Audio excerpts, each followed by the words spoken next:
the Within Orb podcast. Come get Within Orb. Welcome to another episode of Within Orb, and today we are flying south to Berkeley, California to speak with Gemini Brett. Gemini, welcome. Greetings. It's great to have you on the show. I always love working with you and seeing the things that you do with the actual living sky. The way that you describe it really embeds it in my mind, like how I can understand what's going on. Because one of the things I'll never forget you telling me was that declination out of bounds can be memorized. And I was like, what? What do you mean? Can you maybe share with everyone what you meant by that? Because it's such a phenomenal little nugget of astrology. Surprised I said memorized. I mean, I would say observed. More importantly, embodied, experienced, right? We're actually at a time where the moon is going higher in the sky every month than the sun ever can. So you can see it. We know the lunar nodes are there's no body there. But if you learn to see the sun's path, if you learn your ecliptic stars, and you learn by following the planets, especially beings like Jupiter who stay close, if you got 12 years to map it out, right?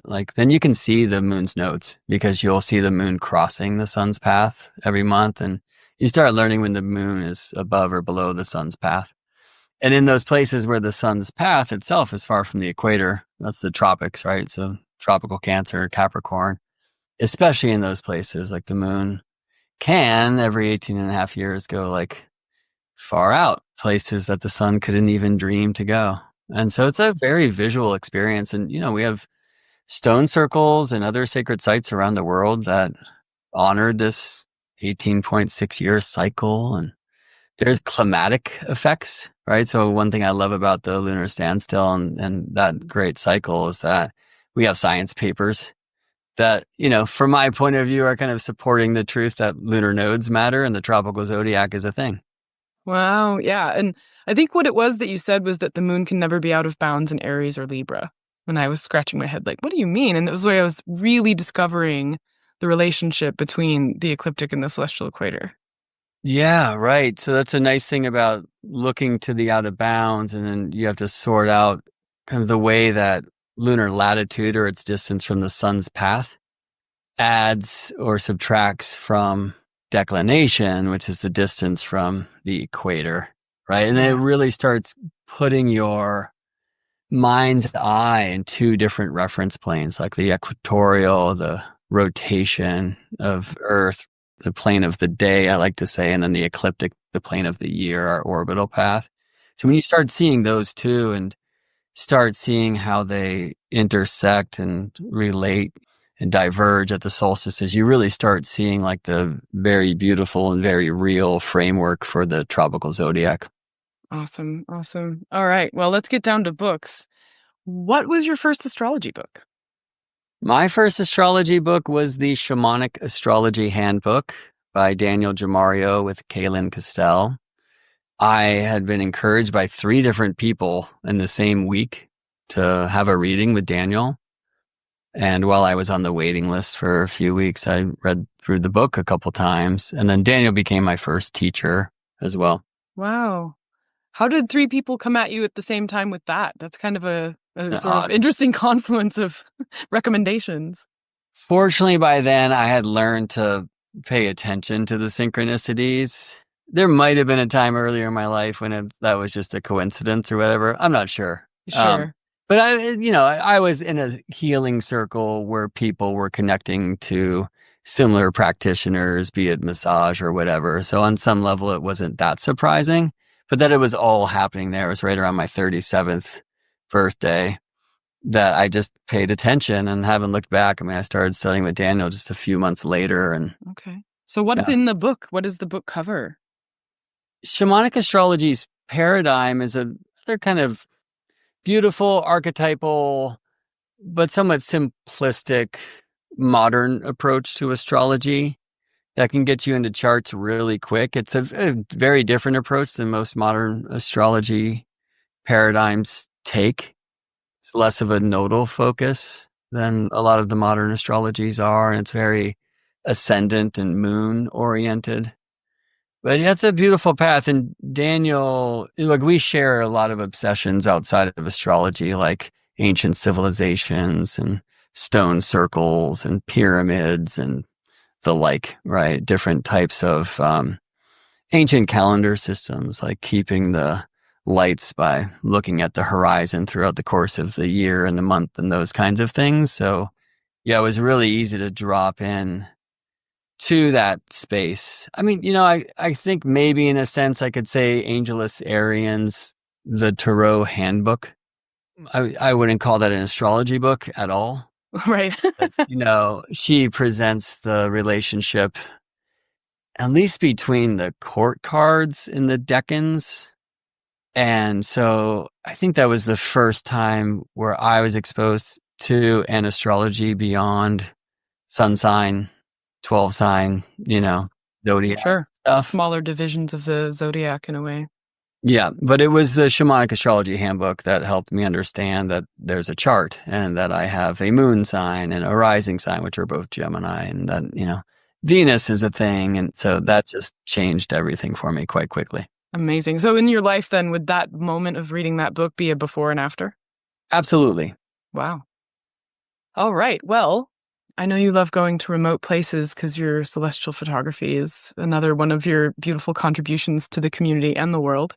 So let's pick a remote place like, I don't know, Chaco Canyon, since we have that lunar maximum happening now. And you get to bring 3 books with you, including your camera and your ephemeris. What books are you putting in your bag? How long am I there for?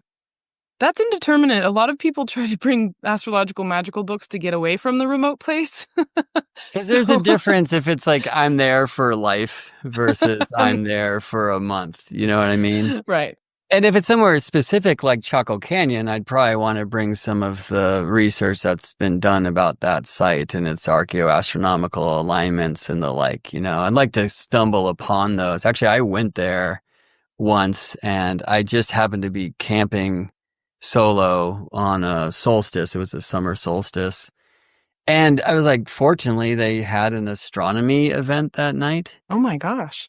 Of course. Yeah. And so they opened up the observatory and we got to look through the telescope. And there was a slideshow from astronomers before that. I mention it often because on one slide, they talked about how nobody's ever figured out why there's all these spiral like petroglyphs, not only at Chaco Canyon, but all around the world.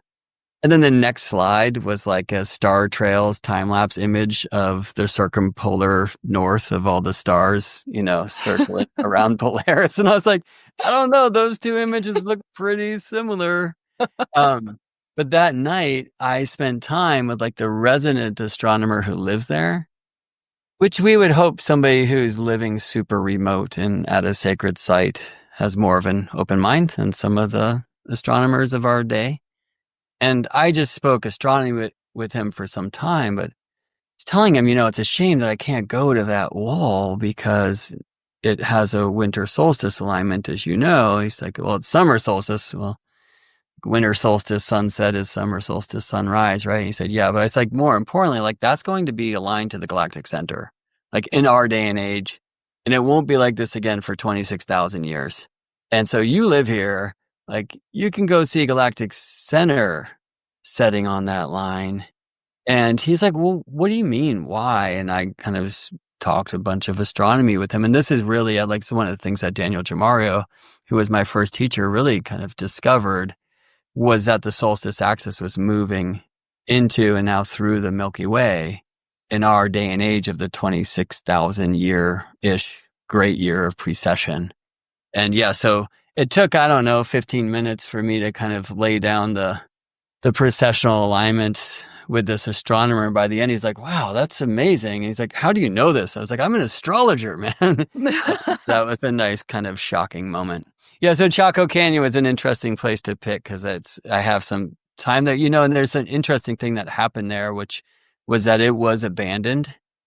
And it seems that some of the archaeoastronomical alignments were turned off, like walls were taken down, orientations of buildings were shifted, and so that these alignments did not persist after the people who had built them left. Wow. which is this interesting riddle around, why would you turn that off? Like, is there a power inherent to that you don't want to be inherited by whoever comes to the site next or something like that? That's So, actually really cool. yeah, I mean, if you put me at Chaco Canyon, the site is the book. I thought you would say something like that. I was waiting for that.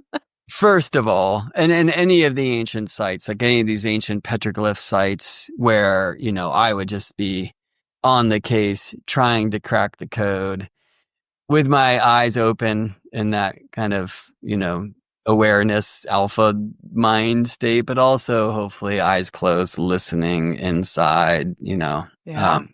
And that's something I just love to do. So, I mean, a big question, if it's the remote island and I get to bring a few books, is do I get to bring a saxophone? Do I get to bring a melodica? I don't know about the rest of your luggage, but any luggage you take, there's only room for 3, right? I'm going to narrow it down so that, we can have 3 core texts that really are like your favorite or ones you haven't read yet. I had one episode where someone brought non-existent books. Yeah, I love that. And another episode where someone doesn't want to read anything at all, and they, have we talked about what it is to do astrology through not reading. Which is my approach mostly. I love that Within Orb allows the ephemeris no matter what. You have to have the technical. You have to. Well, yeah, and just to be able to witness the sky, I feel on one level, depending on how long I'm there, like put me there for 20 years, I'd like to build an ephemeris and really learn the cycles. But of course, that's not going to give me Uranus, Neptune, Pluto, and I'm a big fan, right? Or asteroids, right? Not all ephemerides are created equal. I have been looking at the last chart drawn by Al H. Morrison on his chalkboard, which was bequeathed to CAELi. And it has Chiron in a position, and it has Mars opposite Mercury. So Mars must be retrograde, right? So I'm looking through the ephemerides trying to figure out when this date was that Chiron, Mars, and Mercury would be configured this way. And then I reached for the ephemeris, and you'd think, okay, well, I can just look up Chiron. But the one that I picked didn't have Chiron in it. And then the Chiron ephemeris I had didn't have the dates that would have put Mars and Mercury in it. So then I had to go to SolarFire and do a global search for this potential configuration. And then I noticed I was looking closer at the ephemerides, and it's like, they're not all giving you everything. Like, you really have to actually pick which specific ephemeris you need for the job. Yeah, and I always go to the software first. But I came to astrology in 2012, I mean, I was casting charts on the phone in my pocket from the beginning. So I've drawn charts from tables, and I really appreciate creating charts, and that being said, maybe more than a book, give me a compass and a ruler. Oh, yeah. So I can just be in the sacred geometry practice. Give me a melodica, right? Which is one of the keyboards that you can blow through. It's very transportable. So I can just be with harmony, or give me a flute. The now King of England, back when he was still Prince of Wales, wrote a book I think it's called Harmony. And it's about sacred geometry. Really? Yeah. Wild. Yeah. It's one of the first pages in there has the star of Venus, the flower that Venus makes in her synodic cycle. And with the whole sun, book discusses, the whole book discusses harmony in the world. Wow. Yeah, okay. Well, speaking of a book, I would definitely bring, if I can at this age, also bring reading glasses. And this might be a cheat because it's a compilation of books. But the book that's titled Quadrivium. Oh, yeah. Of the wooden book series, right? Like, I love the wooden books, those tiny little things that are so universally huge. And I have favorites of the wooden books, like Sun, Moon, and Earth by Robin Heath. Maybe I shouldn't name names, because I only get 3. But in that compilation of 6 books called Quadrivium, there's a little book of Coincidences in the Solar System by John Martineau, which is just like a must. That's, I think, the first time I was exposed to the Venus star. But other things like the patterns of Venus and Mercury, and how 3 circles shows you that, and how a pentacle or an 8-pointed star alike will show you not only the relative sizes of Mercury and Earth, but also the sizes or the relationship or ratio of their mean orbits, like the circumversions of their orbits. It's nuts, right? Like that book goes on and on and on, shows you kind of the sixfold pattern of Jupiter and Saturn. So if only one of the books in that compilation was allowed, it would be A Little Book of Coincidences in the Solar System by John Martineau.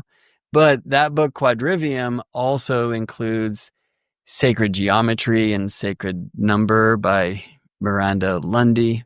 It's kind of a ghost author. And a couple of musical harmony texts that are like intriguing. So that's definitely in the bag. You know, that was Cam Cassidy's first book back in episode 5, A Little Book of Coincidences. That was what turned him on to astrology. Yeah, that whole series I find to be absolutely amazing. There's a bunch of books from there I always recommend. Imagine stepping into a room of 5,000 astrology books, turning a corner and stepping into a room of 2,000 more. The Celestial Arts Education Library is every astrologer's dream, and it can be yours. I invite you to come support CAELi before you can visit physically. Your support will mean the creation of 52 new episodes of Within Orb next year, 4 issues of the CAELi Review, our inaugural journal, and countless book talks, events, classes for our community. Visit our website, www.caeli.institute/support, to select your level of care. Please help support CAELi into the future, our future, so that we may study the future together. Thank you for listening. Please enjoy the rest of the show. If it was just a book that I've had forever that I really wish I had time to read or would make time to read, probably The Mystery of the Cathedrals by Fulcanelli. I mean, this is like an alchemist with a strange name. Nobody really knows who Fulcanelli was, who supposedly reveals the mysteries of the Gothic cathedrals and their geometry and other great mysteries. Like, people can't explain how they got such beautiful stained glass. I understand it can't be replicated today. I think he gets into the zodiacs that are in the cathedrals. You know, like a chart where it's like the zodiacs has Taurus and Gemini switched. And I don't think that was a mistake, right? So looking at a lot of these mysteries that were quote unquote hidden in plain sight and kind of tucked into these great constructions where geometry allowed architecture to just go next level. So that's a book I'm just happen to be staring at because it's boosting my microphone closer to my face. I'm like, I want to bring, it's that big. I'm bringing that one with me. Yeah. See if I can read it. That sounds great. But if I could bring an instrument, like a musical instrument as well, like let's call the instrument the book if you'd like. But if I can bring an instrument and that doesn't count, then I would bring like the real book, which is, you know, it's like a jazzer's must. It was just somebody put together a huge book of so many different melodies and chord changes of the standards, you know, mostly the American jazz standards that go way back and that are just like of the language, right? Like spending time sitting there, being with those different chord changes, like learning harmony, having the time with my saxophone to just really drop deeper into the melodies that are kind of inherent to the history of this tradition and transmission, and just play a lot of music. So you'd be using your saxophone to play astrology through your breath? Sure, because everything is astrology. I will say that being a saxophone player, I never learned harmony. Not to say that like the great saxophone players did not, they all do. But it's just like I was, you know, this is the melody that you play. These are the notes on the page. Like I sadly wasn't really encouraged to learn music when I was taught saxophone. So I'm coming at music now zodiacally in such a way that's teaching me harmony. It's really cool. And astrology is so much more natural for me than music is. I was a touring musician for many, many years when I was young in this lifetime. And I had no that was idea. that was my previous life in this lifetime. I was in like a jam band. But we were like a really weird psychedelic kind of instrumental 70s Miles Davis sounding I band on love that. the Fish scene. It was great. Blowing up buses, just like seeing the country. It was good times and bad. Mm. And I play with wonderful musicians. I mean, they're all in huge bands now. Everybody's getting famous. And so it was a struggle for me because I couldn't quite keep up musically. But it really begged the question of like, what am I genius at? Because I'm sitting with all of these geniuses. Like, what's my thing? And I had no idea. I knew it was like math. And so like finally complied to my mother's dream for me, which was to go get an engineering degree. But that wasn't it either. And through a series of dark nights and healing and openings, came to astrology, and like astrology is so much more natural for me. So looking at the 12-tone octave of the Western tradition, like kind of the Pythagorean tradition, looking at that through the lens of the zodiac with polarity, triplicity, quadruplicity, the whole thing just comes to life for me. And, I have a project with Erik Deutsch, who was the piano player in that band. Now he's in like Black Crows and plays with Nora Jones and everyone. Like Eric's huge. But where we create songs from charts. And my role is to take the chart and look at really strong like aspect patterns and create a set of chord changes for Erik to play through.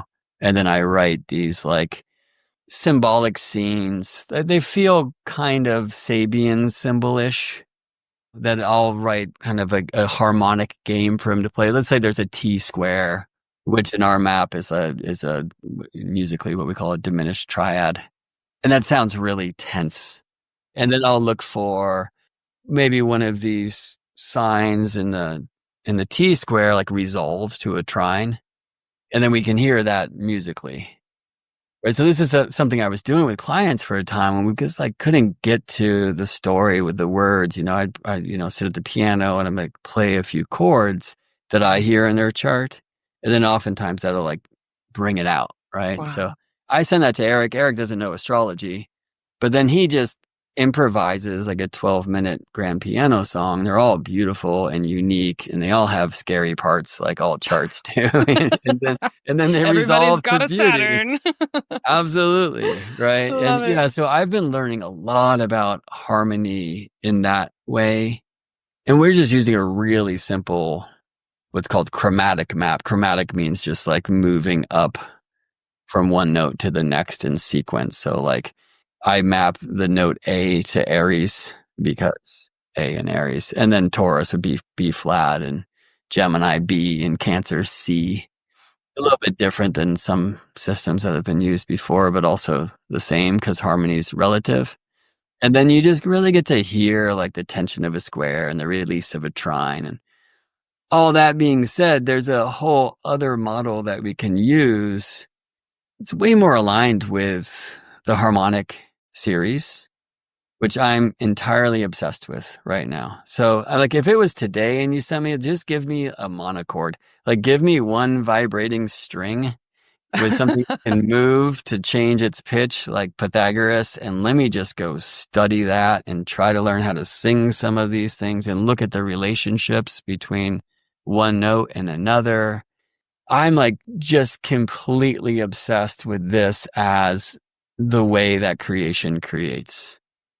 And it exists whether or not human does or Earth is. Like this is just the fabric of reality and of the universe. And, interesting these days to describe it, we're often speaking about the relationship of this note and that note, or this frequency and that frequency, which we describe in hertz, which is cycles per second. And then it begs the question, like, is a second a thing? Right? A 60th of a 60th of a 24th of a day. Like, does that matter? Well, the Mesopotamians were measuring things on the sexagesimal or the base 60, because they were looking at the celestial and then creating this kind of fractal diminishing sort of, scale from it. Right. Like minute actually comes from a minute piece of a thing. Right. So the 360-degree circle goes way, way back then. And then the minute is a minute division of that. And then second means like the secondary division of.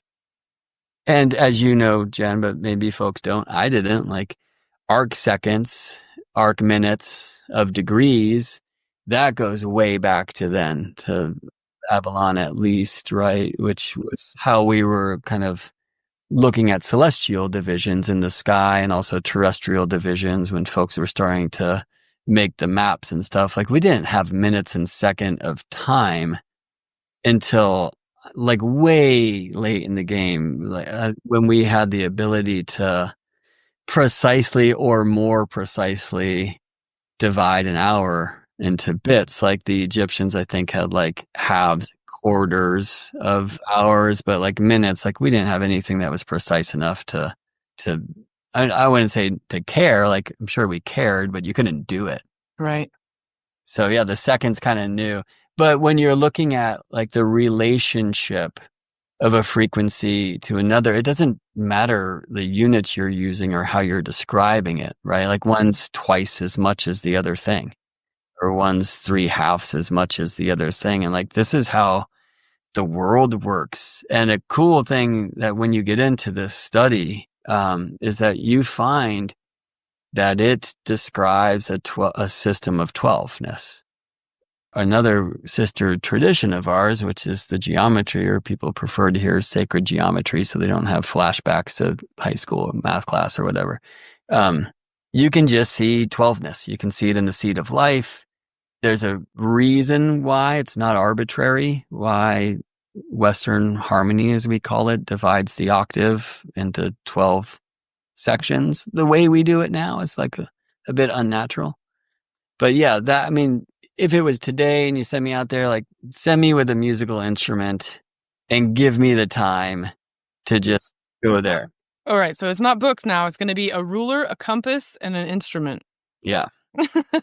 I love it. Yeah. And if saxophone, then the book would be the real book. So I can start also learning some of like, American music. Yeah. Yeah. No, I love the collaboration between someone who knows how to read astrological pattern, you, and then someone who doesn't, your colleague, Erik. It's like that creates this really wonderful feedback loop of you are drawing down interval, basically, is what I would see it as. It's like you're seeing certain intervals, you're seeing certain relationships between points that you convert into notes and chords.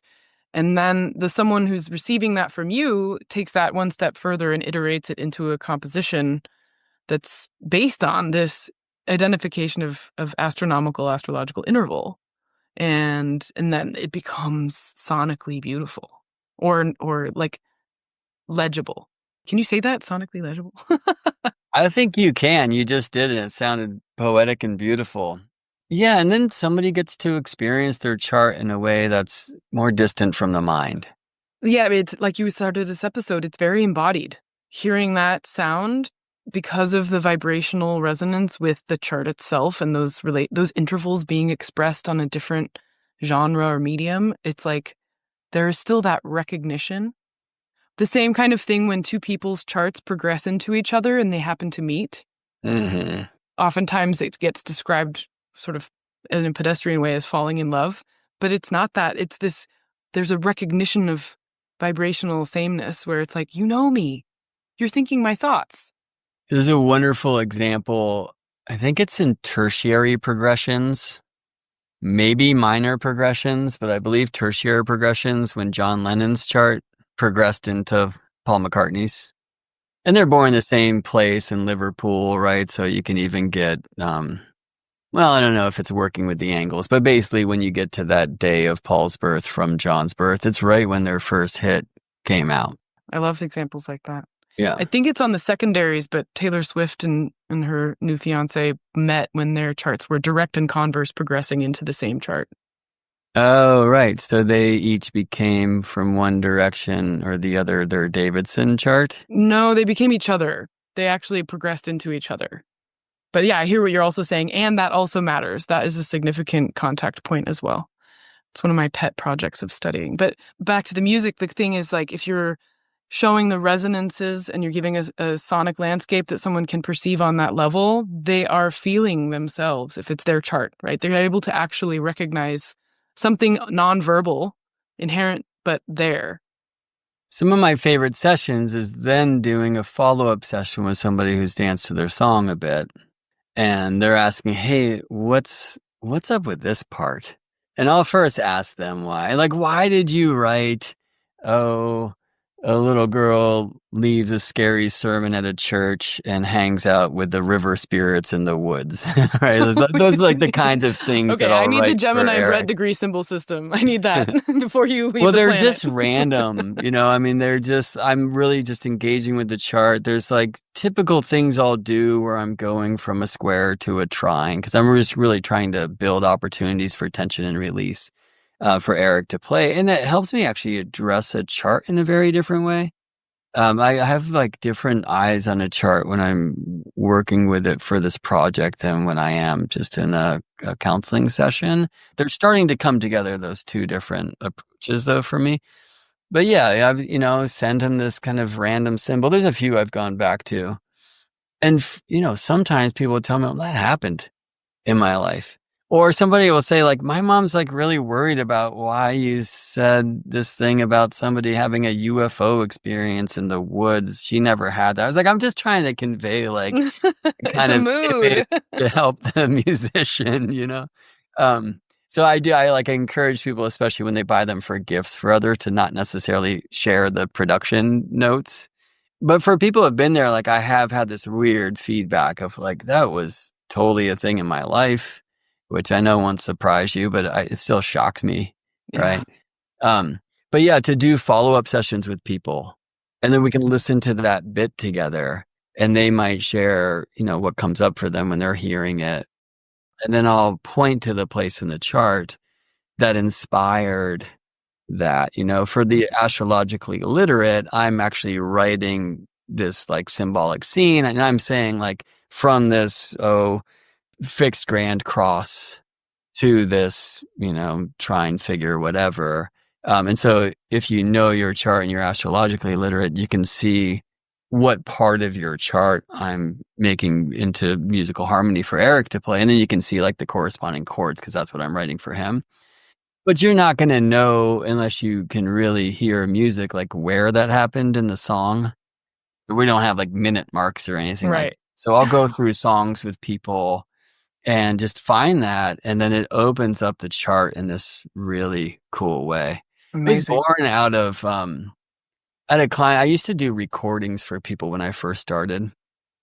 In some ways to like address my skeptic and make sure I wasn't just reading the person and doing the things what Alan Watts tells me I'm doing as an astrologer. And I'd send a recording, like I'd walk through a park in Seattle and record what Shamanic Astrology calls the script and send that off. And the nice thing about walking through the park was eagle would fly by, or a crying baby in the stroller, or squirrels chasing each other, whatever, and so Earth would have like contributions into what's happening.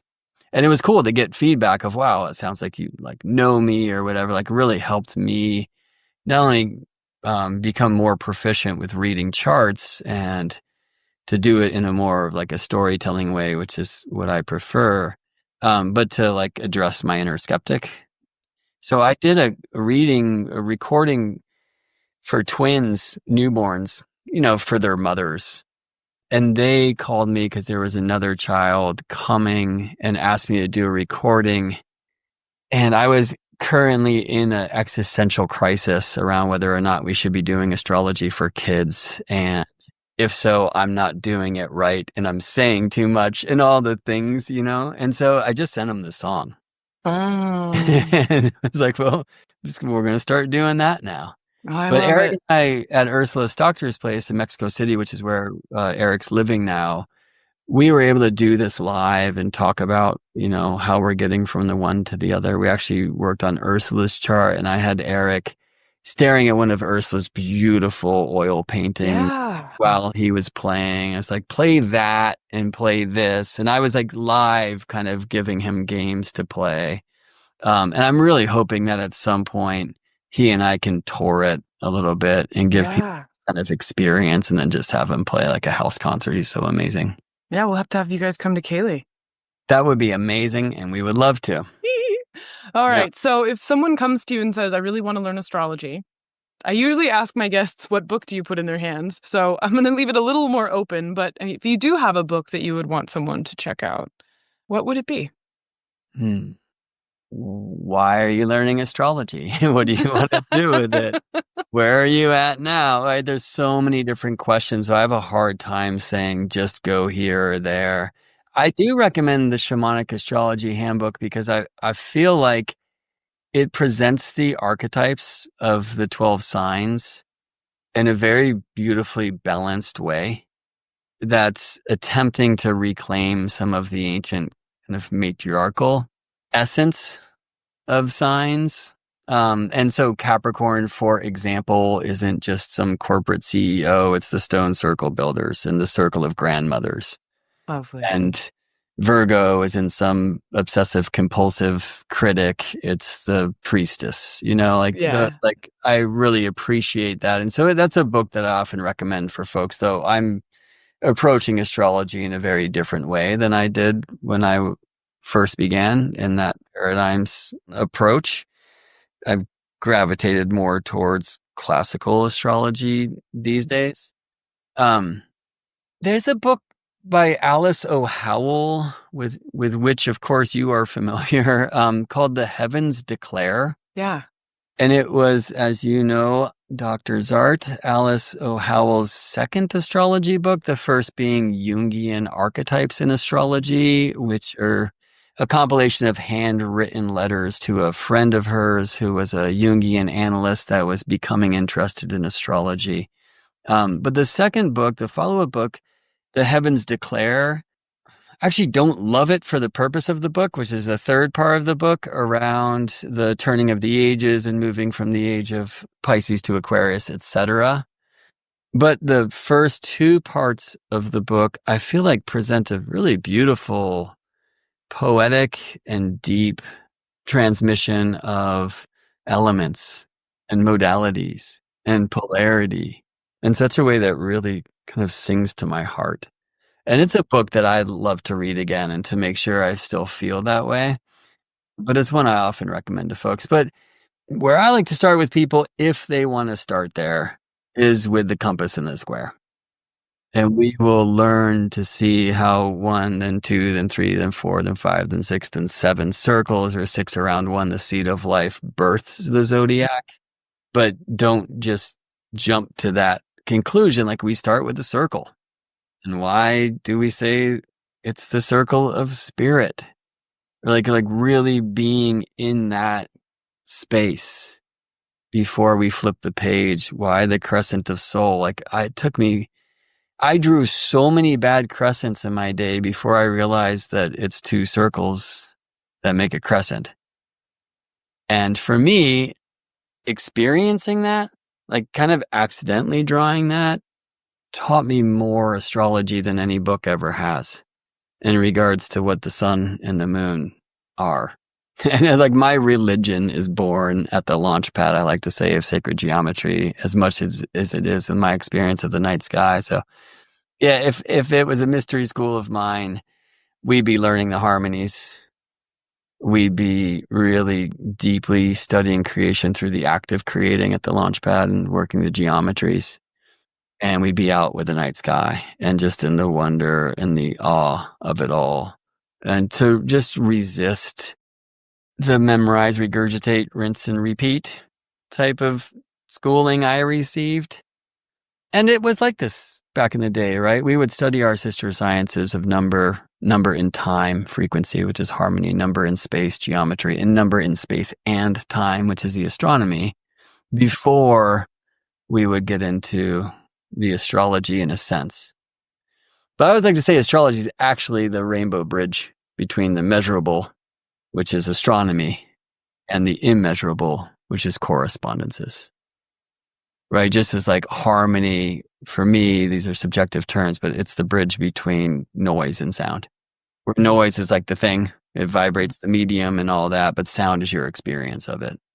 Right? And if I'm going to estimate your experience of a particular noise, it's helpful to have some cultural context and know that where you're coming from and who you are and the like. And a natal chart really helps with this. So astrology, I feel, is the highest of the lower sciences, to use an old term, but it really is about getting between quantity and quality, the measurable and the immeasurable. So helping people have that experience, like getting out of this idea that just because 1 + 1 = 2 in quantity doesn't mean we shouldn't explore oneness. And how can you add that to anything? Because it's everything, right? And so getting into that heart of number, and I feel like this is what the sacred sciences of the Quadrivium are about. That's the school that I'm in, and then when I like to teach. So I feel, and it's not for everyone, but I feel some of these curriculums of practice will bring you to the inner temple where astrology just speaks quite naturally, most efficiently. Thank you. My pleasure. Where can people find you? GeminiBrett.com. I'm just reminded that I need to go edit that site a little bit, because there's a whole other site which is called chartsong.com, where you can learn about our Song of the Soul project, which I didn't know was going to be such a key part of our journey here within Orb. So yeah. soon when you start bringing up sacred geometry, mathematics, even just saying the word compass puts my mind in the blank page, and I can see the seed of life happening, right? I'm not sure people listening can quite embrace how much you've really shared here, because you've shared a lot of deep things that it takes a while to hear unless your hand is moving on a page and your eye is moving in the sky. And so it'll be fun to hear over the years how people hear this episode and realize oh wow, it was hiding in plain sight the whole time, because you've given us a lot of esoteric realness here. So thank you. Glad to hear it. Yeah, what are the conclusions that come from these practices? That's kind of more interesting. But also, I think what's so important about them is that we all receive the gifts that they give in a very different language. So when I say with a student, I always say, okay, go draw 108 circles. They don't intersect. You don't have to use 108 pieces of paper. Don't torture trees, but do 108 and come back. And some do and some don't. And the ones that do typically come back with just this glow in their eye. And I know. And it's we can't necessarily language it. I think one of the reasons why they say you don't speak the mysteries back in the day is because you sound like a fool when you attempt to. Right. But you just know when somebody has been there. Yeah. And then there's a way where you can start conveying, I think, some of the things, why did we come to astrology? And everybody's going to have a different answer to that probably. But for me, it's because it's the secret language that helps us understand how the one thing that ever was, is, and will be, breathes life into existence. And the big questions that we can't answer with anything but a better question, astrology for me does a better job of getting quickly to some of those mysterious places. But I feel like some of our sister sciences, they get us there as well, and they keep it very mysterious, which I guess I might prefer. Yeah. So GeminiBrett.com is the place to find me. And I promise you, if we do some consultation, it will sound a little bit more legible. Thank you so much. I really loved our conversation. My pleasure. Thanks for inviting me. It's really such a treat to be on Within Orb. And I look forward to seeing you on Earth sometime. Yay! Thanks for listening to Within Orb. If you loved this episode, share it with your friends, give it 5 stars, leave a comment. In Spotify, you can do that now. To learn more about the CAELi Institute and perhaps become a member or take a lab that we teach, please go to CAELi.institute. That's CAELi.institute. Thanks again to the E-Block Band for providing our intro and outro music, and also to Jen Brown of JJ Boots Productions for being an excellent producer. If you would like to have a podcast be edited like Within Orb, reach out to Jen. This is Jenn Zahrt, signing off for now. See you next week.